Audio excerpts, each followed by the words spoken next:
아빠 까빠 간단하게 보고 듣는 인도네시아 뉴스 12월 9일 수요일 시작합니다. 좋아요와 구독 버튼 잊지 마세요. 12월 8일 기준 인도네시아 코로나19 현황입니다. 전날에 비해 신규 확진자 수는 5,292명이 추가된 58만 6,842명, 사망자 수는 133명 추가된 18,000명, 회복자 수는 4,295명 추가된 48만 3,497명입니다. 지역별로는 자카르타에서 가장 많은 신규 확진자가 발생하였습니다. 환율 소식입니다. 백제화은행 어제 오후 3시 기준 US달러 살 때 14,135루피아, 팔 때 14,165루피아입니다. 루피아 대 하나 정도입니다. 하나은행 오늘 오전 9시 기준 매매 기준율 100루피아에 7.72원으로 측정되었습니다. 오늘의 첫 번째 소식입니다. 인도네시아 보건장관은 코로나19 백신으로 사용할 6가지 백신 종류를 결정했습니다. 실제 접종을 하기 위해선 보건부의 식약청이 발급한 긴급 사용허가가 필요합니다. 6개 백신 제조 회사는 국영 비오파르마와 영국 아스트라제네카, 중국의 시노팜, 독일 바이오의약품 기업 바이오엔테크, 미국 모데르나, 중국 시노백 바이오텍입니다. 한편 보건장관은 7월에 결성된 백신 효과 등을 검증하는 국가예방접종 전문가 자문위원회의 권고에 따라 접종 백신의 종류를 변경할 수 있습니다. 백신 프로그램에서 사용하는 백신 조달은 보건장관이 담당합니다.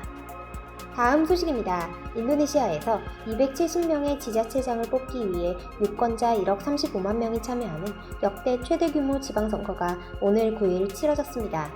인도네시아 선거관리위원회에 따르면 이번 선거는 9명의 주지사와 시장 37명, 224명의 군수를 뽑습니다. 수도 자카르타 주지사는 선거 대상이 아닙니다.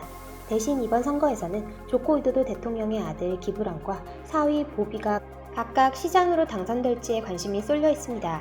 현지 정치 전문가들은 조코의 아들의 경우 솔로 시장 선거에서 쉽게 승리하겠지만 사위 보비는 메단 시장 자리를 두고 치열한 경쟁을 치를 것을 예상했습니다. 조코이 대통령이 지난 2차례 대선을 치르며 메단시에서는 모두 패배했기 때문입니다.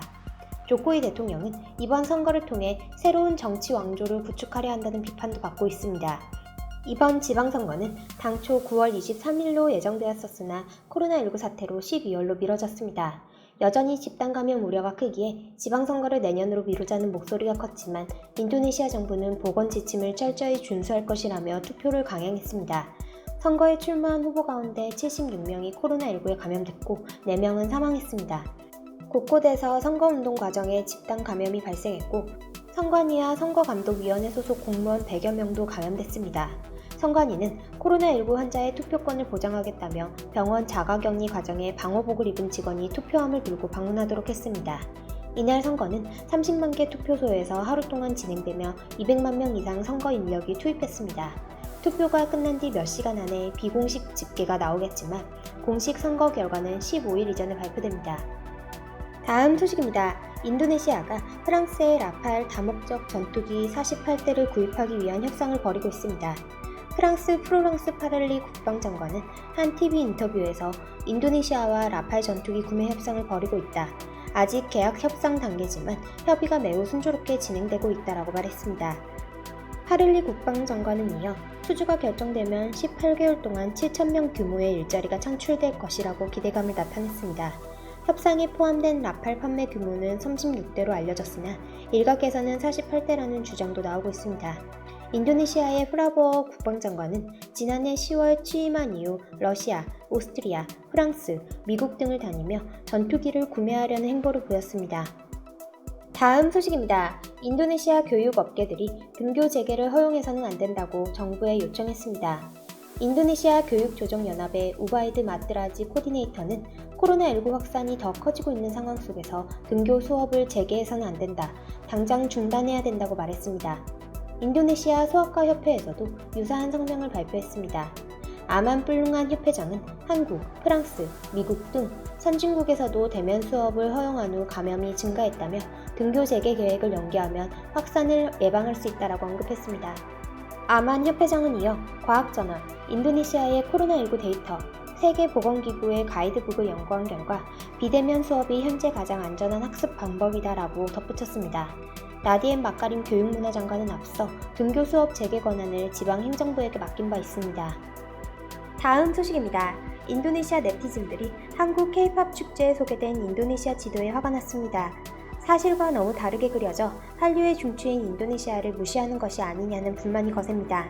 지난 6일 엠넷이 생중계한 엠넷 아시안 뮤직 어워즈 2020 마마에서 전 세계적인 K-팝의 열기를 알리면서 인도네시아 지도가 나왔습니다. 인도네시아는 이번 행사에서 한국을 제외하면 가장 많이 투표한 나라였습니다. 그런데 지도가 무성의한 걸 넘어 전혀 사실과 달리 그려져 있었습니다. 예컨대 수마트라 섬과 자바 섬은 하나로 붙어있고 자바 옆에 있는 발리섬, 롬복 섬은 사라졌습니다. 서누사뜬가라주와 동누사뜬가라주, 말루크 역시 표시되어 있지 않았습니다. 술라이시 섬과 파푸아 섬은 너무 멀리 떨어져 있습니다. 현지 네티즌들은 어이없고 화가 난다는 반응이었습니다. 수마트라와 자바가 아직 붙어있다니 놀랍다. 누사뜬가라 출신으로 이번에 마마 투표에도 참여했는데 무시당한 기분이다. 다른 나라 지도 하나 제대로 그리지 못한 건 창피한 일이다 등입니다. 발리는 알면서 발리가 인도네시아에 있다는 걸 알지 못한다는 뜻이라고 꼬집기도 했습니다. 심지어 마마를 고소해야 한다는 이야기까지 나오고 있습니다. 12월 9일 인도네시아 소식 여기서 마치겠습니다. 유익한 정보 되셨으면 좋아요와 구독 버튼 부탁드립니다. 테리마 카시.